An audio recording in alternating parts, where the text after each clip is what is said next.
Selamat datang di channel Naps Dias.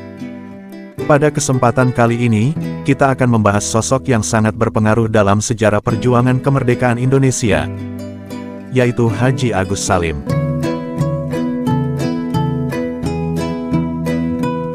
Haji Agus Salim lahir dengan nama Mashudul Haq yang berarti pembela kebenaran. Dia lahir di Kota Gadang, Agam, Sumatera Barat, Hindia Belanda, tanggal 8 Oktober tahun 1884.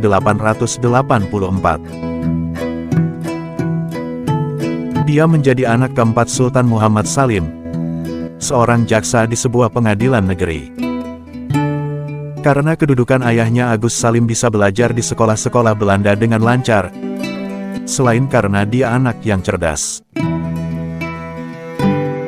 Dalam usia muda, dia telah menguasai sedikitnya 7 bahasa asing antara lain Belanda, Inggris, Arab, Turki, Perancis, Jepang, dan Jerman.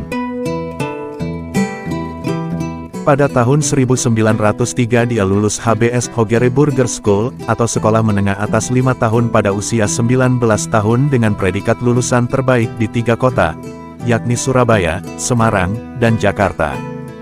Karena itu, Agus Salim berharap pemerintah mau mengabulkan permohonan beasiswanya untuk melanjutkan sekolah kedokteran di Belanda. Sayangnya, permohonan itu ternyata ditolak. Dia patah arang.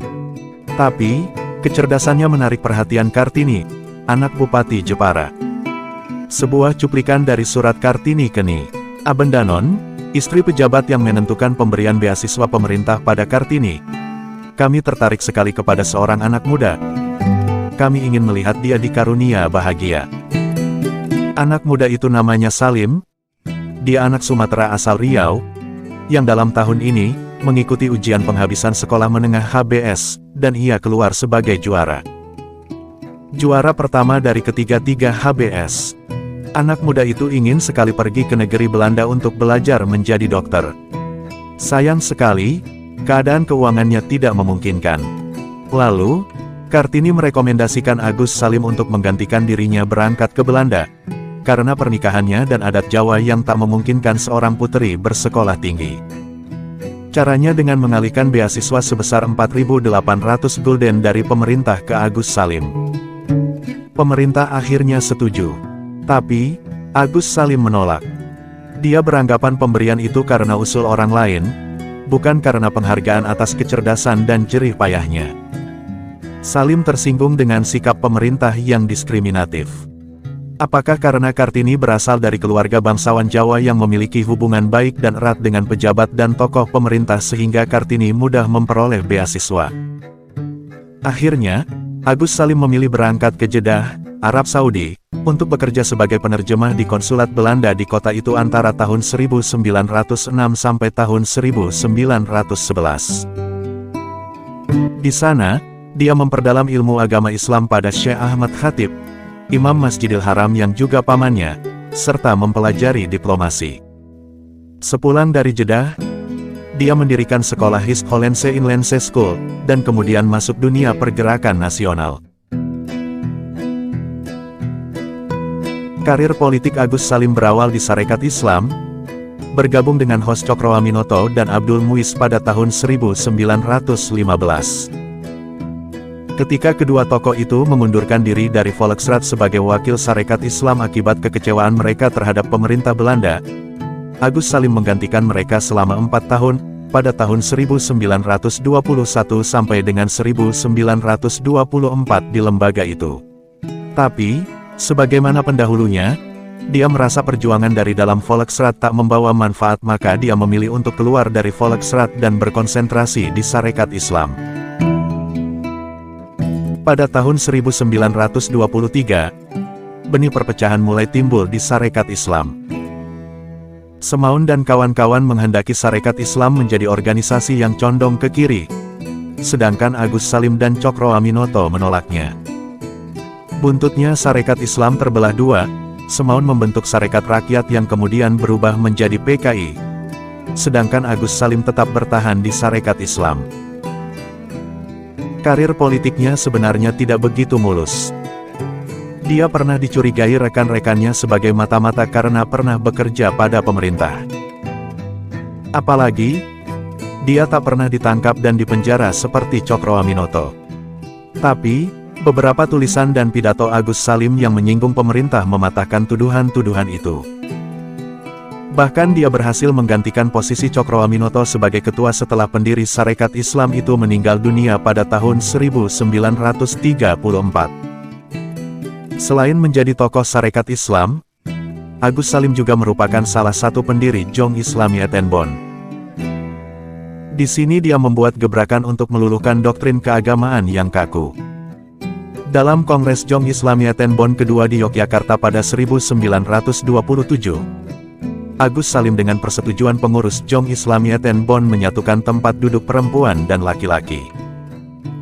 Ini berbeda dari Kongres 2 tahun sebelumnya yang dipisahkan tabir, perempuan di belakang, laki-laki di depan.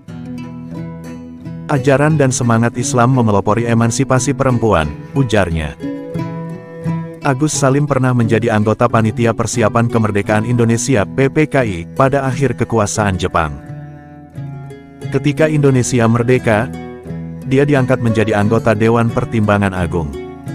Kepiawaiannya berdiplomasi membuat dia dipercaya sebagai Menteri Muda Luar Negeri dalam Kabinet Syahrir I dan II serta menjadi Menteri Luar Negeri dalam Kabinet Hatta. Sesudah pengakuan kedaulatan, Agus Salim ditunjuk sebagai penasehat Menteri Luar Negeri. Ketika Belanda melancarkan agresi militer II pada Desember tahun 1948, Agus Salim masih menjabat sebagai Menteri Luar Negeri dalam Kabinet Hatta I. Ia pun menjadi salah satu pemimpin yang diasingkan bersama Sejahrir dan Soekarno ke Brastagi, Sumatera Utara. Sekembalinya dari pengasingan, Agus Salim kembali bertugas menjadi Menteri Luar Negeri untuk Kabinet Hatta II. Tugas diplomatik terakhir yang dijalankannya adalah sebagai delegasi Indonesia dalam konferensi meja bundar KMB di Den Haag, Belanda, pada akhir 1949. Dengan badannya yang kecil, di kalangan diplomatik Agus Salim dikenal dengan julukan The Grand Old Man, sebagai bentuk pengakuan atas prestasinya di bidang diplomasi.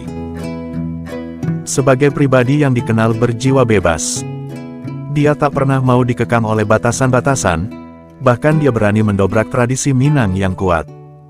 Tegas sebagai politisi, tapi sederhana dalam sikap dan keseharian. Dia berpindah-pindah rumah kontrakan ketika di Surabaya, Yogyakarta, dan Jakarta. Di rumah sederhana itulah dia menjadi pendidik bagi anak-anaknya, kecuali si bungsu, bukan memasukkannya ke pendidikan formal. Alasannya, selama hidupnya Agus Salim mendapat segalanya dari luar sekolah. Saya telah melalui jalan berlumpur akibat pendidikan kolonial, ujarnya tentang penolakannya terhadap pendidikan formal kolonial yang juga sebagai bentuk pembangkangannya terhadap kekuasaan Belanda. Setelah tidak lagi bertugas di pemerintahan, Agus Salim memundurkan diri dari dunia politik pada tahun 1953 dan kembali menulis.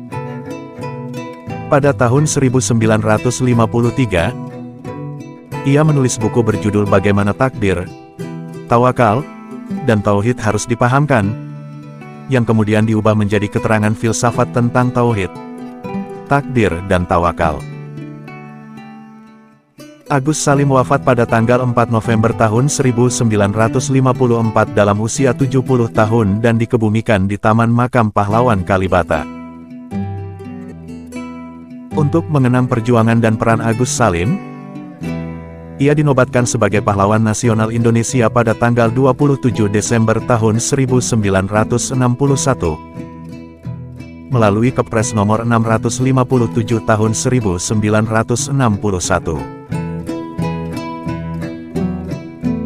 Itulah sedikit informasi mengenai sosok Haji Agus Salim, seorang tokoh yang memiliki peran penting dalam sejarah perjuangan kemerdekaan Indonesia.